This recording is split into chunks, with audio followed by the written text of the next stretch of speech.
Her eyes had grown accustomed to blackness. When Harwin pulled the hood off her head, the ruddy glare inside the hollow hill made Arya blink like some stupid owl.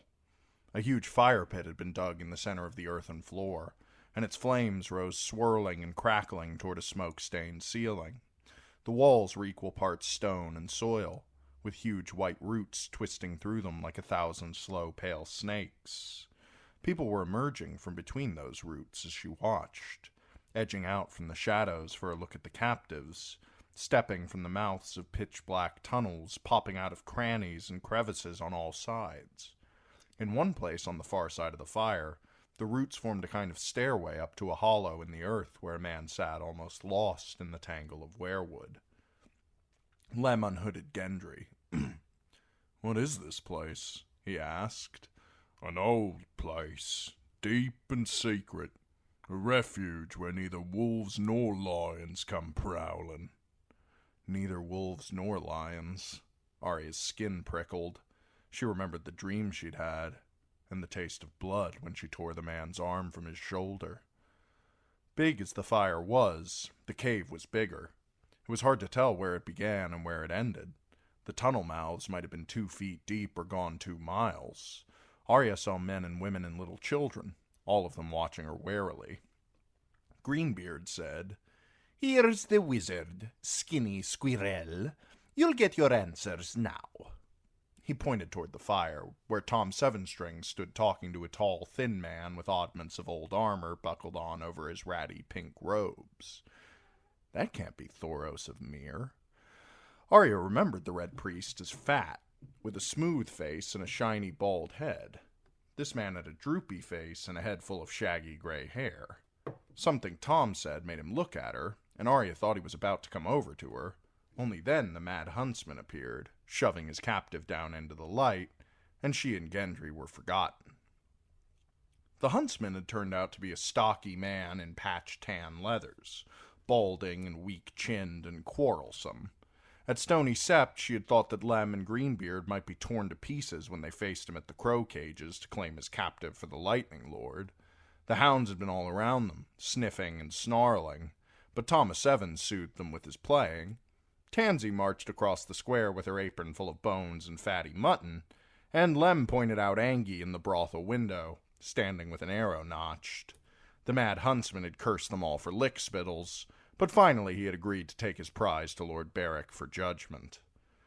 They had bound his wrists with hempen rope, strung a noose around his neck, and pulled a sack down over his head. But even so, there was danger in the man.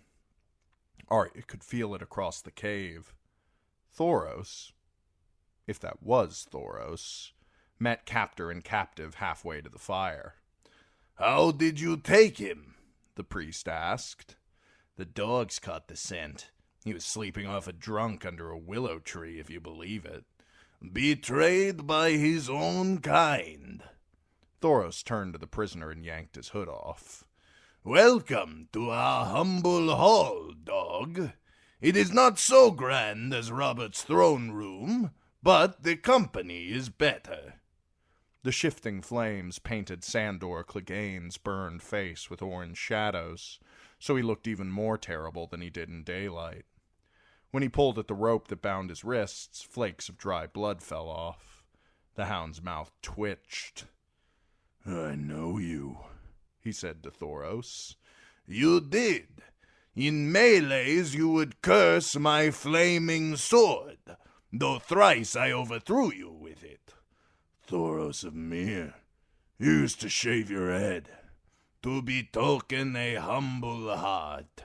But in truth my heart was vain. Besides, I lost my razor in the woods." The priest slapped his belly.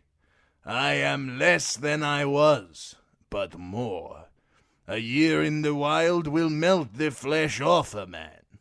Would that I could find a tailor to take in my skin. I might look young again, and pretty maids would shower me with kisses." "Only the blind ones, priest." The outlaws hooted, none so loud as Thoros. "Just so. Yet I am not the false priest you knew. The Lord of Light has woken in my heart. Many powers long asleep are waking, and there are forces moving in the land. I have seen them in my flames. The hound was unimpressed. Bugger your flames, and you as well. He looked around at the others. You keep queer company for a holy man. These are my brothers, Thoros said simply. Lem Lemoncloak pushed forward. He and Greenbeard were the only men there tall enough to look the hound in the eye. Be careful how you bark, dog. We hold your life in our hands. Best wipe the shit off your fingers then. The hound laughed. How long have you been hiding in this hole? Angie the archer bristled at the suggestion of cowardice. Ask the goat if we've hidden, hound. Ask your brother. Ask the Lord of Leeches. We've bloodied them all. You lot. Don't make me laugh. You look more swineherds than soldiers. Some of us was swineherds, said a short man Arya did not know. And some was tanners, or singers, or masons. But that was before the war come. When we left King's Landing, we were men of Winterfell, and men of Derry, and men of Blackhaven, Mallory men and Wild men. We were knights and squires and men-at-arms, lords and commoners, bound together only by our purpose. The voice came from the man seated amongst the weirwood roots halfway up the wall. 60 of us set out to bring the king's justice to your brother. The speaker was descending the tangle of steps toward the floor. 60 brave men and true, led by a fool in a starry cloak.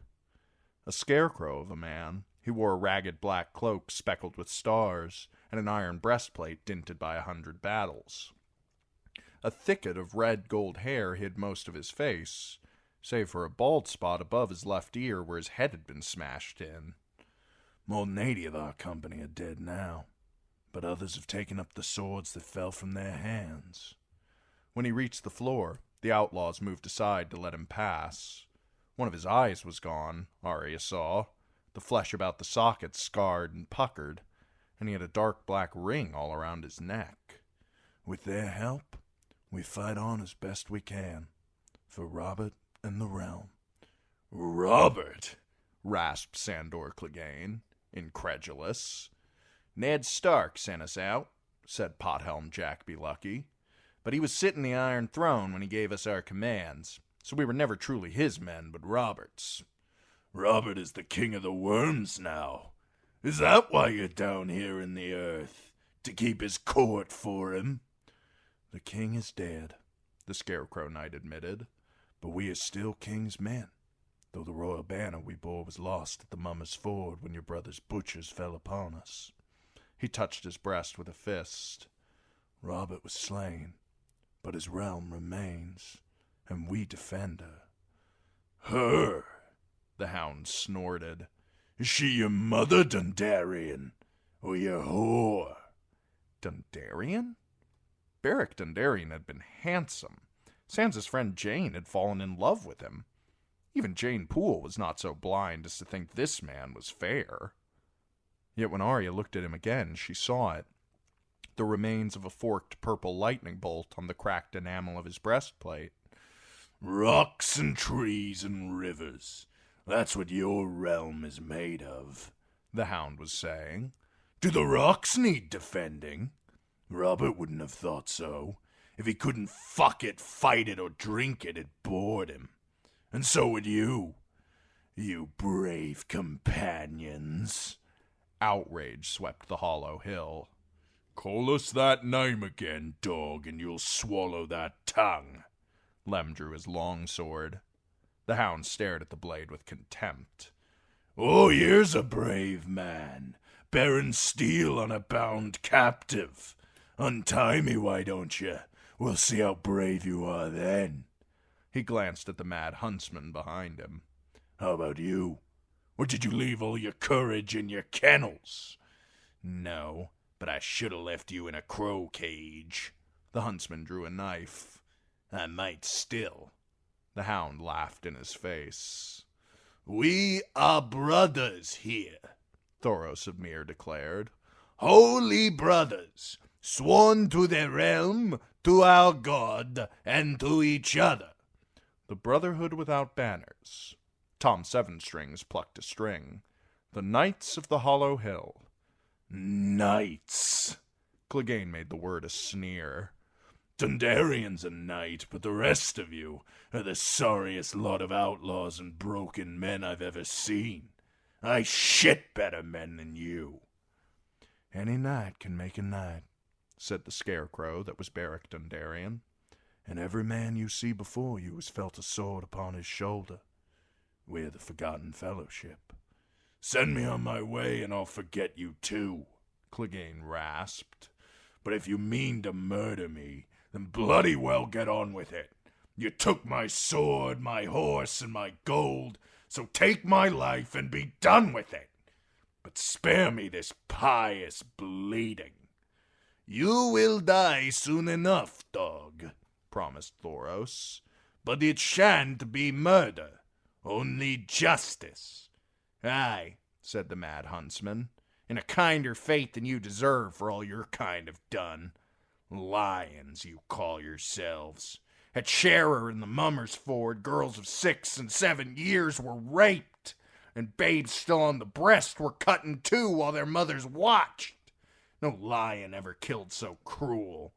I was not at Sharer, nor the Mummers Ford, the hound told him. Lay your dead children at some other door. Thoros answered him. Do you deny that House Clegane was built upon dead children? I saw them lay Prince Aegon and Princess Rhaenys before the Iron Throne. By rights, your arms should bear 2 bloody infants in place of those ugly dogs. The hound's mouth twitched. You take me for my brother?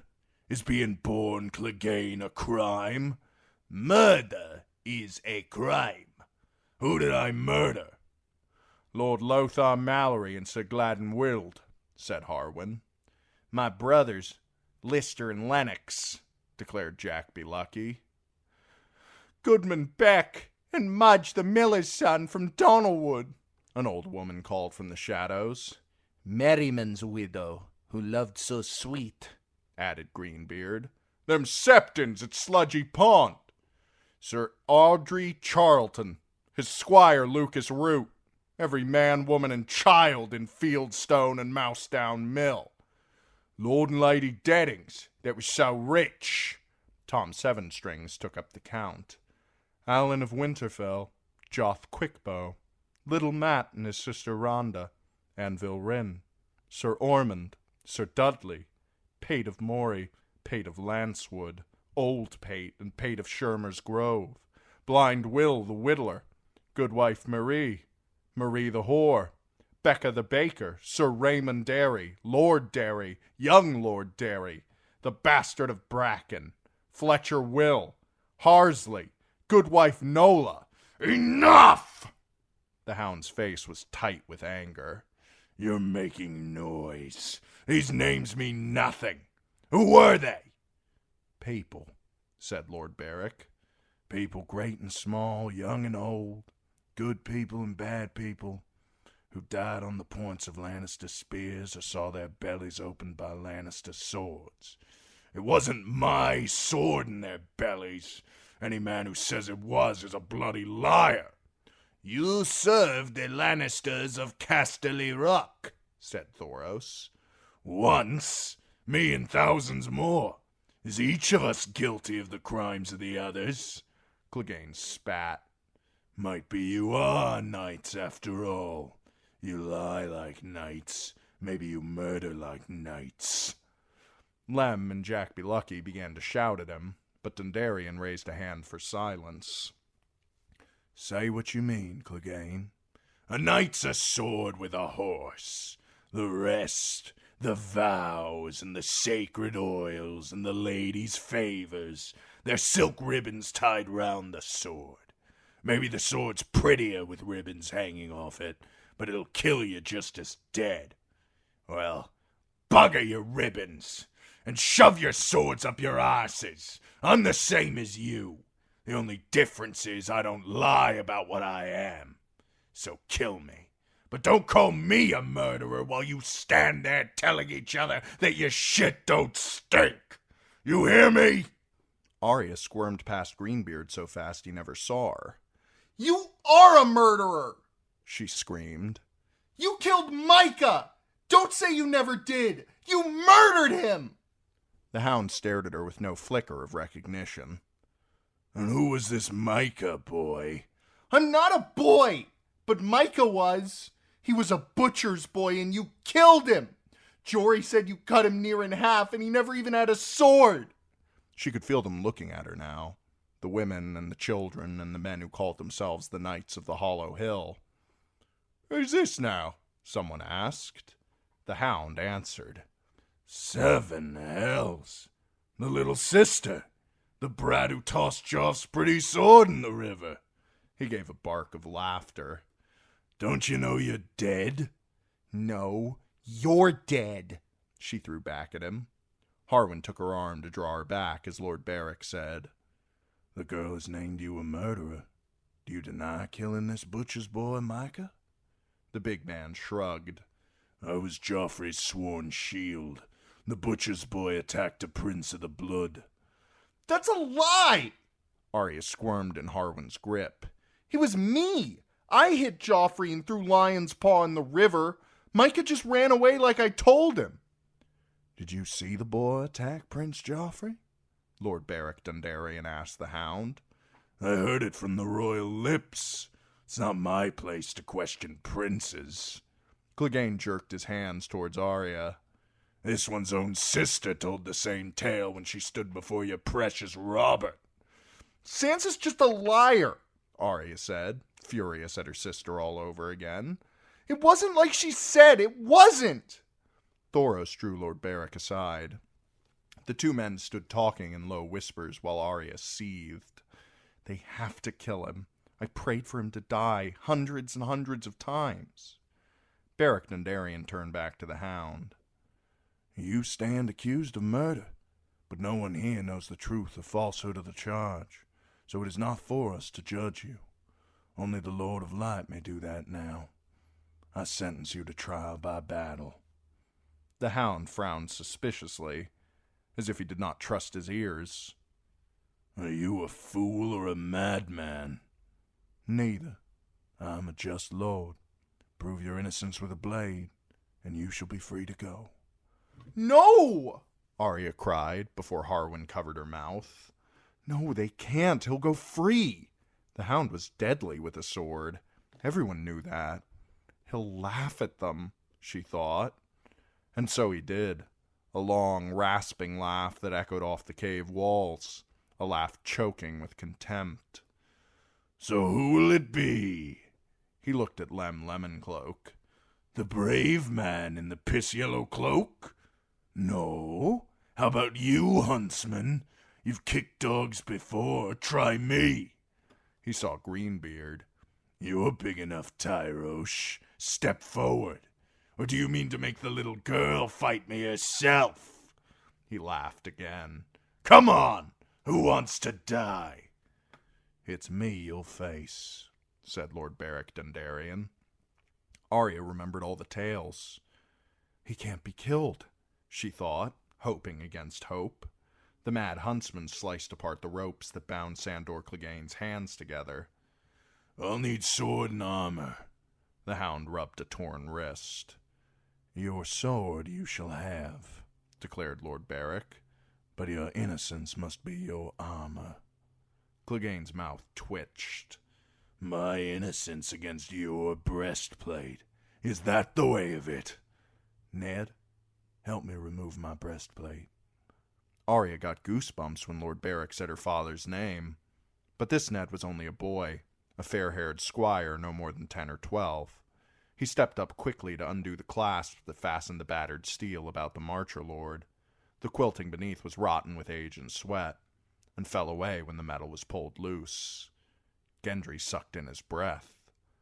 Mother have mercy! Lord Barrick's ribs were outlined starkly beneath his skin. A puckered crater scarred his left breast just above his left nipple. and when he turned to call for sword and shield, Arya saw a matching scar upon his back. The lance went through him. The hound had seen it too. Is he scared? Arya wanted him to be scared before he died, as scared as Micah must have been. Ned fetched Lord Beric his sword belt and a long black surcoat.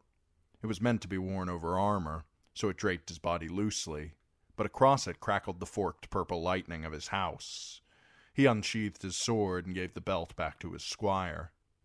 Thoros brought the hound his sword belt. "Does a dog have honor?" the priest asked. "Lest you think to cut your way free of here, or seize some child for a hostage. Angie, Dennett, Kyle, feather him at the first sign of treachery." Only when the three bowmen had notched their shafts did Thoros hand Clegane the belt. The hound ripped the sword free and threw away the scabbard. The mad huntsman gave him his oaken shield, all studded with iron and painted yellow, the three black dogs of Clegane emblazoned upon it. The boy Ned helped Lord Beric with his own shield, so hacked and battered that the purple lightning and the scatter of stars upon it had almost been obliterated. But when the hound made to step towards his foe, Thoros of Myr stopped him. "First we pray." He turned toward the fire and lifted his arms. "Lord of Light, look down upon us." All around the cave, the Brotherhood without banners lifted their own voices in response. "Lord of Light, defend us." "Lord of Light, protect us in the darkness." "Lord of Light, shine your face upon us." "Light your flame among us, Relor," said the Red Priest. "Show us the truth or falseness of this man.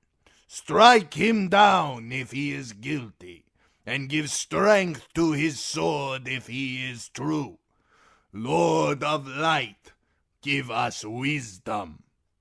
"For the night is dark," the others chanted. Harwin and Angie loud as all the rest. "And full of terrors." "This cave is dark too," said the hound. "but I'm the terror here. I hope your god's a sweet one, Dundarian. You're going to meet him shortly." Unsmiling, Lord Beric laid the edge of his longsword against the palm of his left hand and drew it slowly down. Blood ran dark from the gash he made and washed over the steel. And then the sword took fire. Arya heard Gendry whisper a prayer. "Burn in 7 hells!" the hound cursed. "You and Thoros too." He threw a glance at the Red Priest. "When I'm done with him, you'll be next, Myr."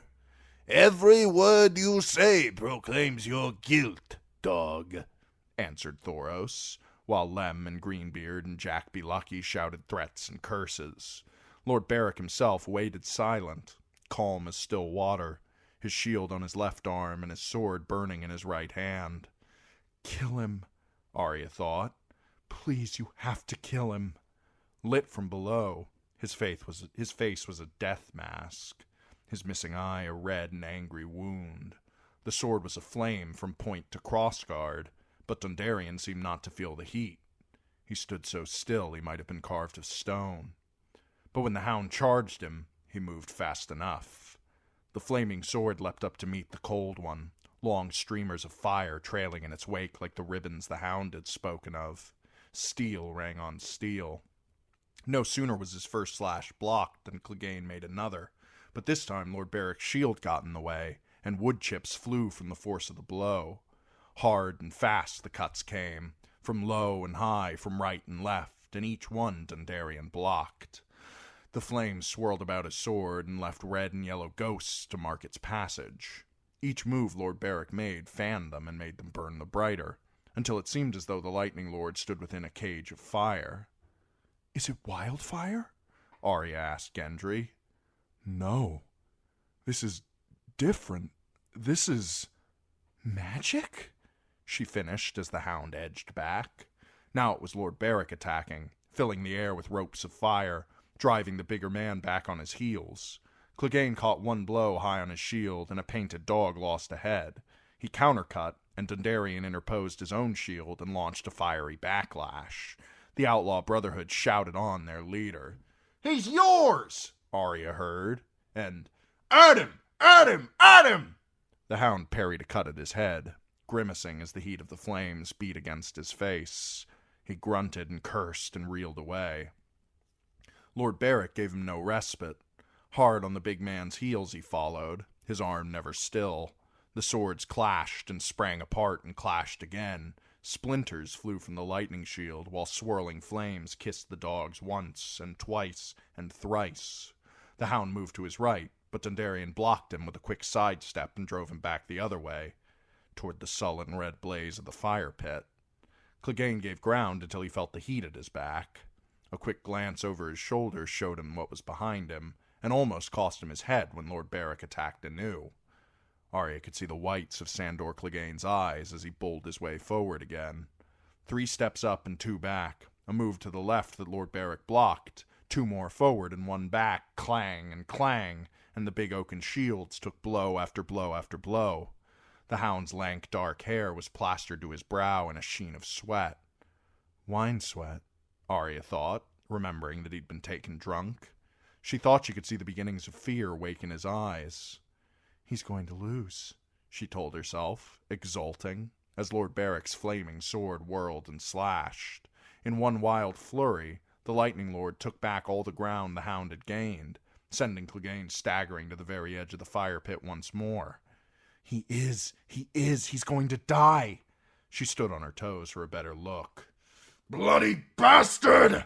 The hound screamed as he felt the fire licking against the back of his thighs. He charged, swinging the heavy sword harder and harder, trying to smash the smaller man down with brute force, to break blade or shield or arm. But the flames of Dundarian's parries snapped at his eyes, and when the hound jerked away from them, his foot went out from under him, and he staggered to one knee. At once Lord Beric closed, his downcut screaming through the air, trailing pennons of fire. Panting from exertion, Clegane jerked his shield up over his head just in time, and the cave rang with the loud crack of splintering wood. "His shield is afire," Gendry said in a hushed voice. Arya saw it in the same instant. The flames had spread across the chipped yellow paint, and the 3 black dogs were engulfed. Sandor Clegane had fought his way back to his feet with a reckless counterattack. Not until Lord Beric retreated a pace did the hound seem to realize that the fire that roared so near to his face was his own shield, burning. With a shout of revulsion, he hacked down savagely on the broken oak, completing its destruction. The shield shattered, one piece of it spinning away, still afire, while the other clung stubbornly to his forearm. His efforts to free himself only fanned the flames. His sleeves caught, and now his whole left arm was ablaze.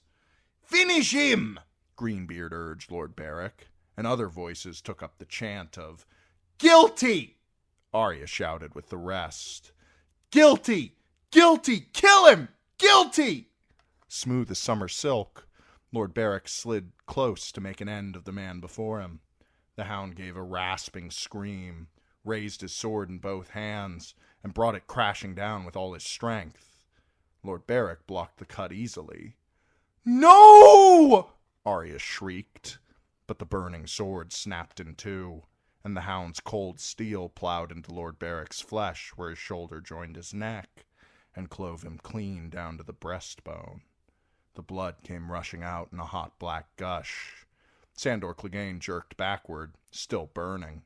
He ripped the remnants of his shield off and flung them away with a curse, then rolled in the dirt to smother the fire running along his arm.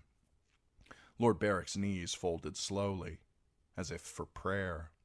When his mouth opened, only blood came out. The hound's sword was still in him as he toppled face downward. The dirt drank his blood. Beneath the hollow hill there was no sound but the soft crackling of flames, and the whimper the hound made when he tried to rise. Arya could only think of Micah and all the stupid prayers she'd prayed for the hound to die.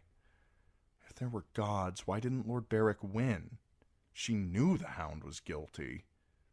"Please," Sandor Clegane rasped, cradling his arm. "I'm burned. Help me. Someone. Help me! He was crying. Please! Arya looked at him in astonishment. He's crying like a little baby, she thought. Melly, see to his burns, said Thoros. Lem, Jack, help me with Lord Beric. Ned, you'd best come too. The Red Priest wrenched the hound's sword from the body of his fallen lord and thrust the point of it down in the blood-soaked earth. Lem slid his big hands under Dundarian's arms, while Jack Be Lucky took his feet.